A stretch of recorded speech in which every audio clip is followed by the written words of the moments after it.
Hola, buenas tardes, maestra y compañeros. Mi nombre es Ana Laura Merino Rojas y yo les voy a presentar el tema 4.3.2, observancia de los derechos humanos laborales.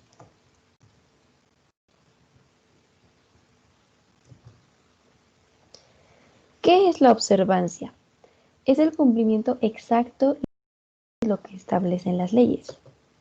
Ahora, ¿cuáles son los temas que se va a estudiar? Temas de especialidad dentro del derecho laboral.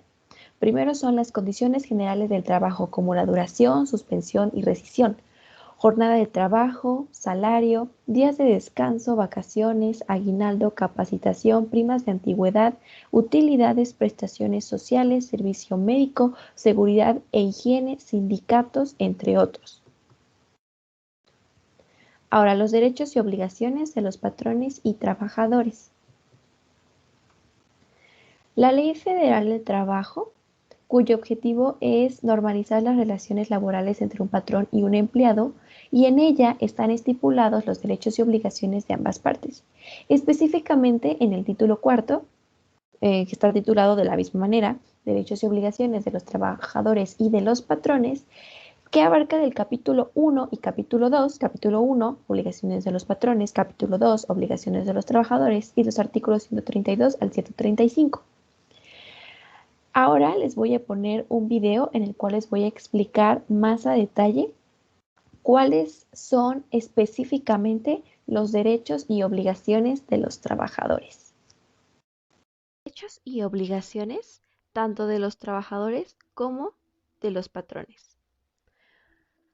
Artículo 132. Obligaciones de los patrones.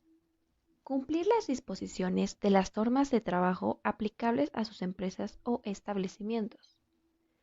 Pagar a los trabajadores los salarios e indemnizaciones de conformidad con las normas vigentes en la empresa o establecimiento. Proporcionar oportunamente a los trabajadores los útiles, instrumentos y materiales necesarios para la ejecución del trabajo. Proporcionar local seguro para la guarda de los instrumentos y útiles de trabajo pertenecientes al trabajador.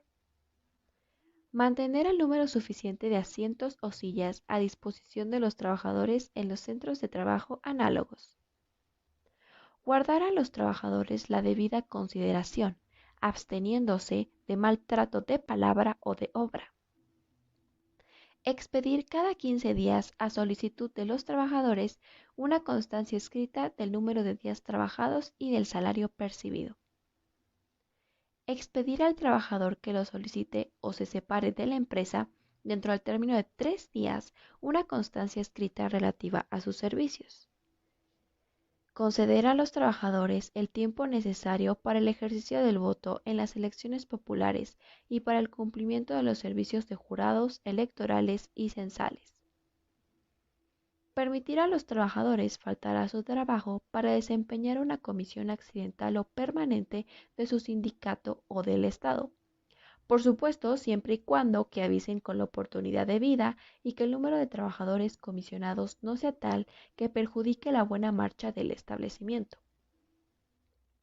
Poner en conocimiento del sindicato titular del contrato colectivo y de los trabajadores de la categoría inmediata inferior los puestos de nueva creación, las vacantes definitivas y las temporales que deban cubrirse. Establecer y sostener escuelas, según el artículo 123 constitucional, de conformidad con lo que dispongan las leyes y la Secretaría de Educación Pública. Colaborar con las autoridades del trabajo y de educación de conformidad con las leyes y reglamentos a fin de lograr la alfabetización de los trabajadores. Proporcionar capacitación y adiestramiento a sus trabajadores.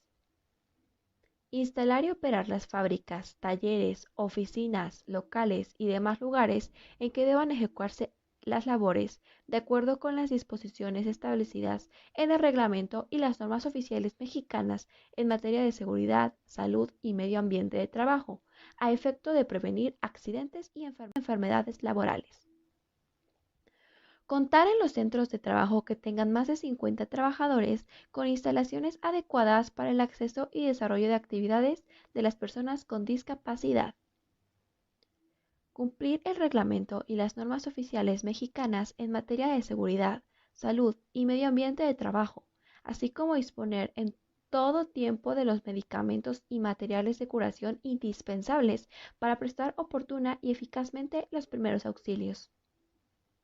Proporcionar a sus trabajadores los medicamentos profilácticos que determine la autoridad sanitaria en los lugares donde existan enfermedades tropicales o endémicas o cuando exista peligro de epidemia.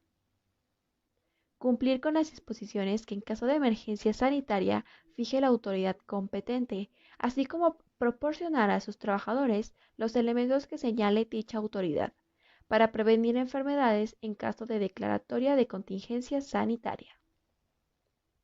Permitir la inspección y vigilancia que las autoridades del trabajo practiquen en su establecimiento para asesorarse del cumplimiento de las normas de trabajo y darle los informes que a ese efecto sean indispensables cuando los soliciten. Contribuir al fomento de las actividades culturales y del deporte entre sus trabajadores y proporcionarles los equipos y útiles indispensables. Proporcionar a las mujeres embarazadas la protección que establezcan los reglamentos. Otorgar permiso de paternidad de 5 días laborables con goce de sueldo a los hombres trabajadores por el nacimiento de sus hijos y de igual manera en el caso de la adopción de un infante. Otorgar permisos sin goce de sueldo a las y los trabajadores declarados desaparecidos que cuenten con declaración especial de ausencia, en los términos de lo establecido en la legislación especial en la materia. Otorgar las facilidades conducentes a los trabajadores respecto a las licencias expedidas por el Instituto, según lo establece el artículo 140 de la Ley del Seguro Social. Entregar a sus trabajadores de manera gratuita un ejemplar impreso del contrato colectivo de trabajo inicial o de su revisión dentro de los 15 días siguientes a que dicho contrato sea depositado ante el Centro Federal de Conciliación y Registro Laboral.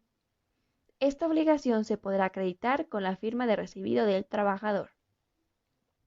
Implementar, en acuerdo con los trabajadores, un protocolo para prevenir la discriminación por razones de género y atención de casos de violencia y acoso u hostigamiento sexual, así como erradicar el trabajo forzoso e infantil. Ahora, según el artículo 133, queda prohibido a los patrones o a sus representantes negarse a aceptar trabajadores por razón de origen étnico o nacional, género, edad, discapacidad, condición social, condiciones de salud, religión, opiniones, preferencias sexuales, estado civil o cualquier otro criterio que pueda dar lugar a un acto discriminatorio. Exigir que los trabajadores compren sus artículos de consumo en tienda o lugar determinado. Exigir o aceptar dinero de los trabajadores como gratificación porque se les admita en el trabajo o por cualquier otro motivo que se refiera a las condiciones de este. Obligar a los trabajadores por coacción o por cualquier otro medio a afiliarse o retirarse del sindicato o agrupación al que pertenezcan o que voten por determinada candidatura, así como cualquier acto u omisión que atente contra su derecho a decidir quién debe representarlos en la negociación colectiva. Interferir en cualquier forma en el régimen interno del sindicato, impedir su formación o el desarrollo de la actividad sindical mediante represalias implícitas o explícitas contra los trabajadores. Hacer o autorizar colectas o suscripciones en los establecimientos y lugares de trabajo. Ejecutar cualquier acto que restringa a los trabajadores los derechos que les otorgan las leyes.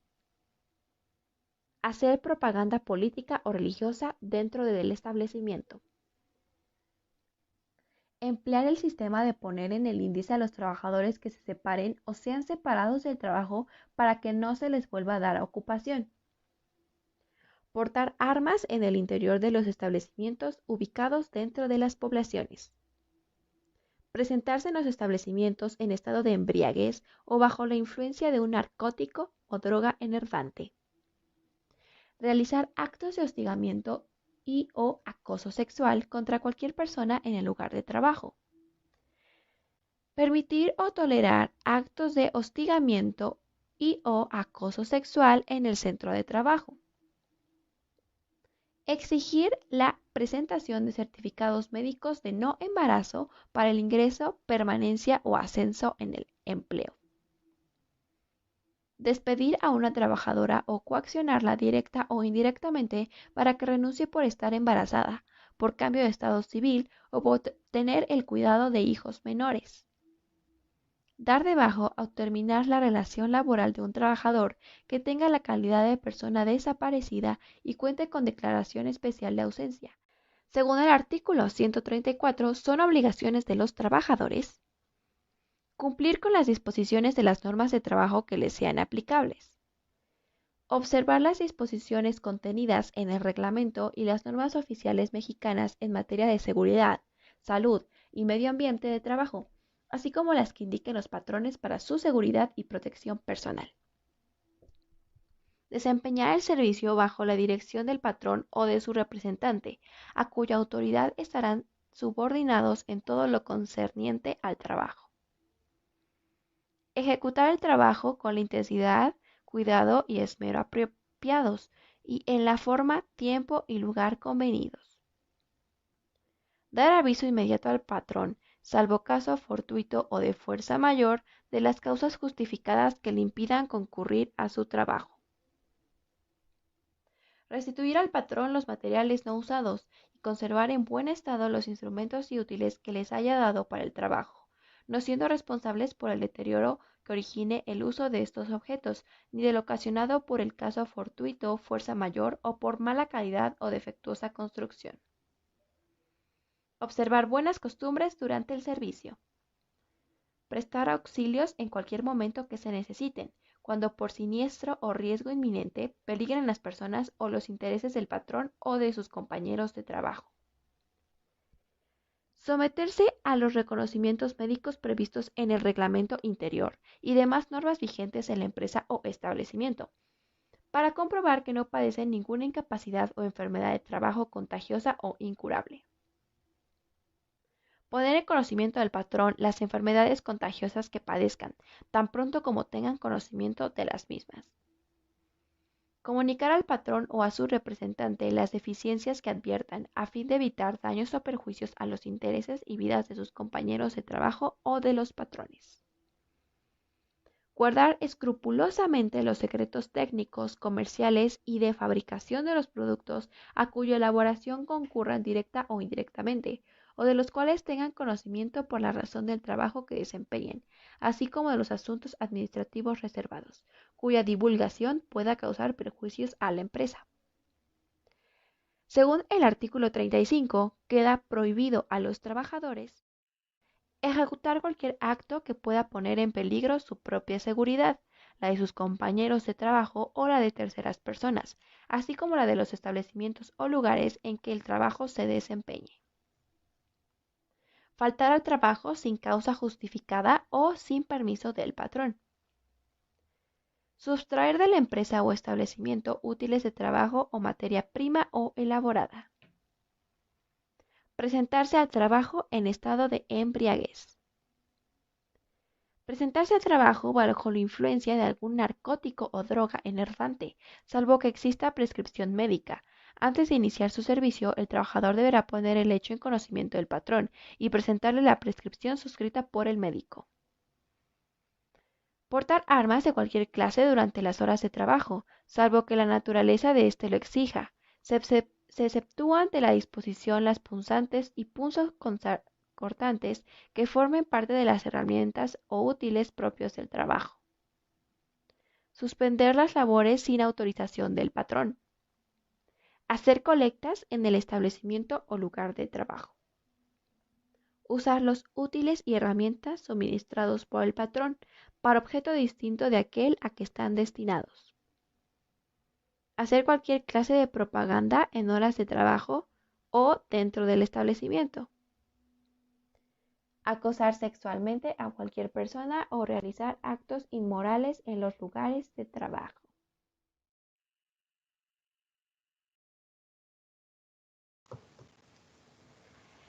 Ahora, ya que vimos cuáles son los derechos y obligaciones de los trabajadores, vamos a ver qué instituciones son las que velan por el cumplimiento de los derechos de los trabajadores. Hay tres: es la Secretaría del Trabajo y Previsión Social, el Instituto Mexicano de Seguro Social, el Instituto de Servicios y Seguridad Social para los trabajadores al servicio del Estado.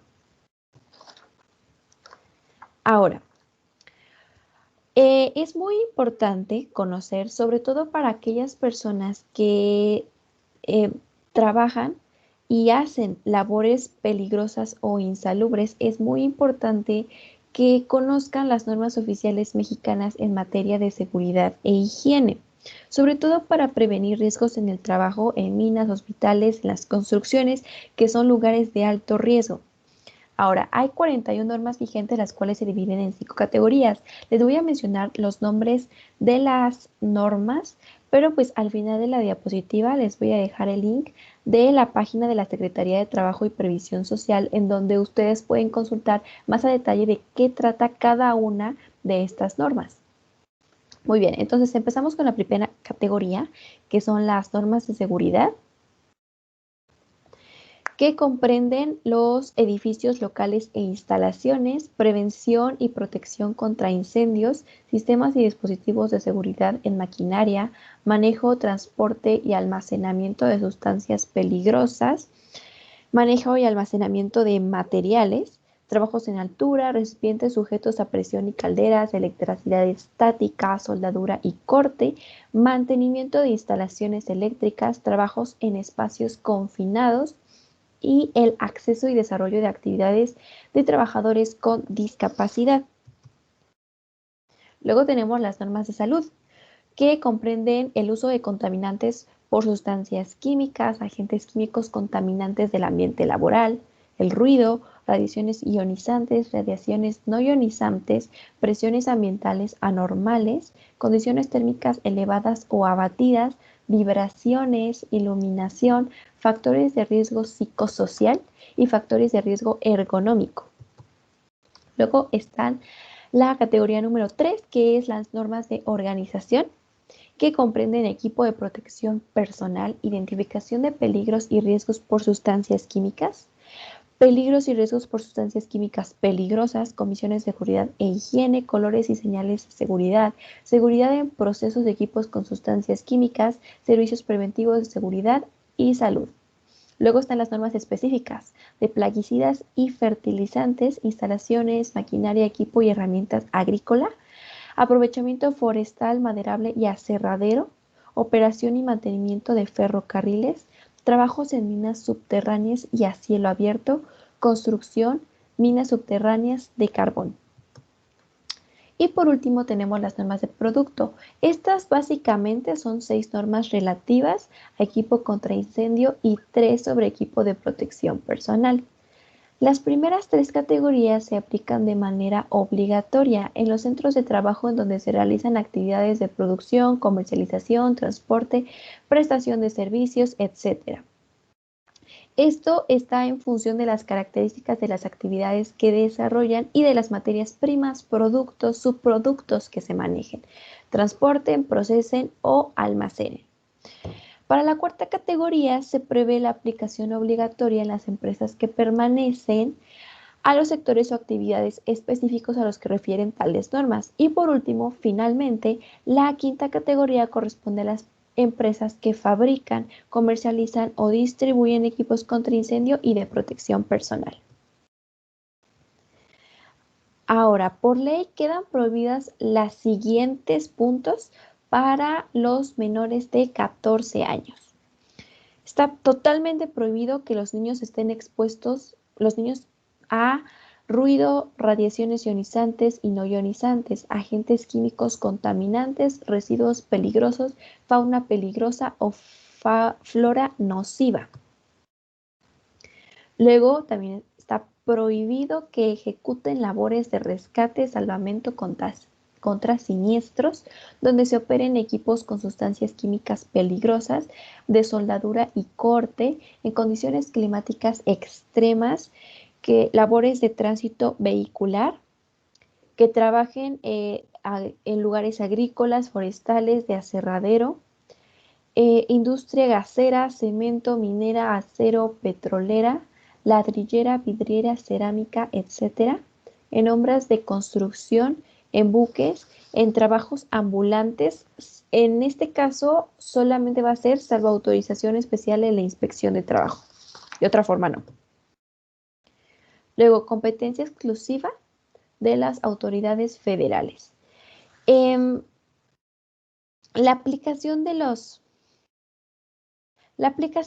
normas de trabajo corresponde a las autoridades de los estados en sus respectivas jurisdicciones, pero son competencia exclusiva de las autoridades federales las ramas industriales y de servicios: textil, eléctrica, cinematográfica, olera, azucarera, minera, metalúrgica, hidrocarburos, petroquímica, automotriz, química, celulosa y de papel, aceites, productora de alimentos, envasadora de bebidas, ferrocarrilera, maderera, vidriera, tabacalera y servicios de banca y crédito. Y también les incumben las empresas que sean administradas de forma directa por el gobierno federal, que actúen en virtud de un contrato o concesión federal, y las industrias que les sean conexas, que ejecuten trabajos en zonas federales, en aguas territoriales o que estén comprendidas en la zona económica exclusiva de la nación. Un ejemplo de esto es Pemex y la Comisión Federal de Electricidad. También es de competencia federal la aplicación de las disposiciones de trabajo en asuntos relativos a conflictos que afecten a dos o más entidades federativas, contratos colectivos que hayan sido declarados en más de una entidad federativa, las obligaciones patronales en materia educativa, también que sean respecto a las obligaciones de los patrones en materia de capacitación de sus trabajadores y en las medidas de seguridad e higiene. Ahora, este último cuentan con auxilio de los estados cuando se trate de ramas o actividades de jurisdicción local, en términos de la ley reglamentaria correspondiente. Ahora, los aspectos básicos de contratación de acuerdo a la Ley Federal del Trabajo. Esto es muy importante que lo vayamos sabiendo desde ahorita.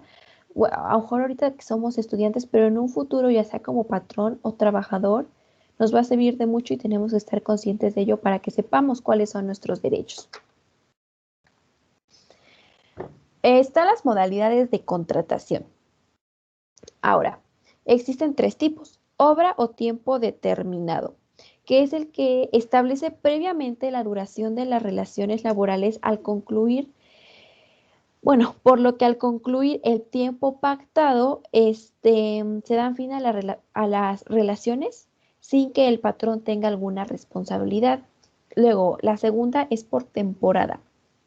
Esto solamente es cuando gente solamente cuando se necesita. Por ejemplo, en las cosechas, que solamente es una determinada época del año y se necesita más mano de obra, entonces por eso se adquiere más gente. O por ejemplo, en la época de Navidad, en las grandes tiendas departamentales, cuando se contrata más gente para envolver regalos, por ejemplo. Ese es el tipo de contrato por temporada. Y por último, es por tiempo indeterminado, que este normalmente está sujeto a prueba o a capacitación inicial a falta de estipulaciones expresas. Ahorita se los voy a explicar con un poco más de detalle. Antes de la reforma del 2012, la Ley General del Trabajo, antes de la reforma del 2012 a la Ley General del Trabajo, no se daban contratos a prueba o de formación inicial. Ahora, actualmente se da un periodo de prueba de 30 días o de 180 días. De 180 días solamente para puestos de gerencia o de alta dirección. Todo esto con el objetivo de verificar que el trabajador cumple con los requisitos y conocimientos necesarios para el puesto para el que se está postulando. Ahora, una vez que se termina el periodo de prueba, se tiene que ver si la persona acredita los conocimientos necesarios a juicio del patrón. Si no lo hace, entonces se termina la relación con el trabajador y el patrón no tiene ninguna responsabilidad. Pero de ser lo contrario, o sea, que sí acredite los conocimientos, entonces se da un contrato por tiempo indeterminado. Ahora, Relación de trabajo. ¿Qué es? Es la relación inicial en donde ya sea el o la trabajadora va a prestar sus servicios bajo la dirección del patrón, bajo la dirección y supervisión del patrón, para adquirir las habilidades y conocimientos necesarios para la actividad para la que haya sido contratada. Ahora, esto va a tener una vigencia, depende de ya sea 3 meses o de 6 meses, pero bueno, obviamente esto para puestos de gerencia y alta dirección. ¿Y cuáles serían los beneficios? En el que se va a tener salario durante la relación de trabajo, garantía de seguridad social y las prestaciones correspondientes. Ahora, es muy importante tomar en cuenta, porque si al término de la capacitación el trabajador no acredita las competencias necesarias que considera el patrón, entonces se da por terminada la relación del trabajo y el patrón no tiene ninguna responsabilidad. Ahora, puntos importantes que hay que considerar. Cuando se dé la capacitación inicial, se tiene que hacer constar por escrito. Es muy importante eso porque de lo contrario se va a entender que el empleo se va a extender por tiempo indeterminado y se tiene que garantizar los derechos de seguridad social del trabajador. Los periodos de prueba y la capacitación inicial son improrrogables, o sea, quiere decir que no son susceptibles a que se alarguen.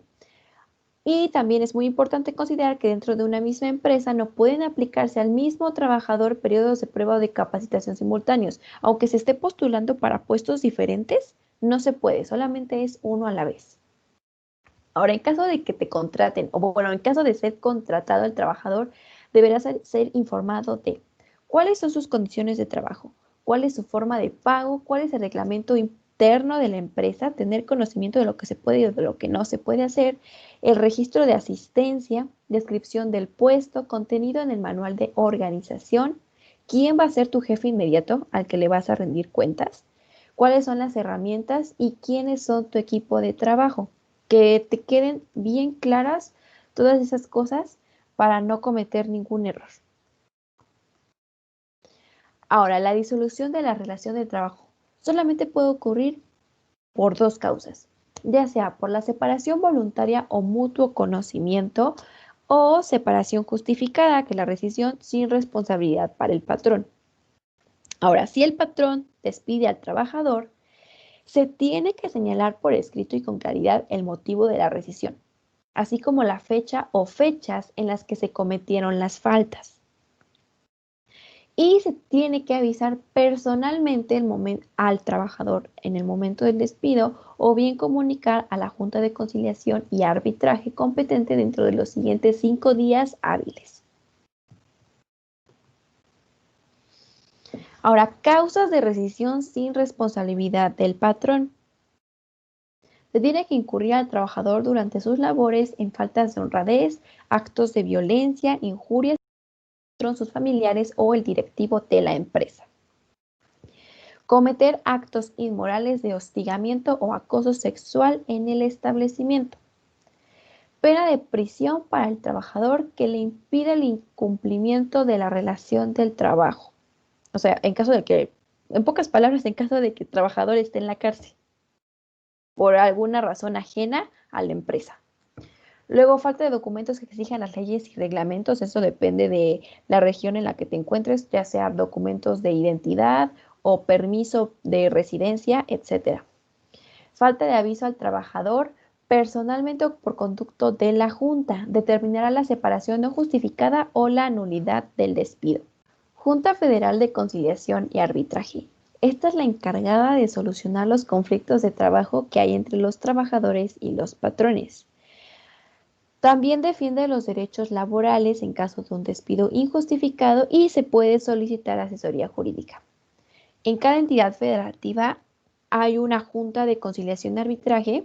Aquí en Puebla está ubicada en la 20 Sur, número 902, en la colonia Escárate. Aquí les dejo un mapa para mayor información. Aquí están las referencias. Aquí les dejo el link. El primero es de la página de la Ley Federal del Trabajo, en donde se pueden consultar uno a uno los capítulos de los derechos y obligaciones de los trabajadores, y en el segundo son las normas oficiales mexicanas de seguridad y salud en el trabajo. Muchísimas gracias por su atención. Esto sería todo de mi parte. Si alguno de ustedes tiene alguna duda, em, estoy a su disposición para cualquier cosa que les ofrezca. Muchas gracias y hasta luego.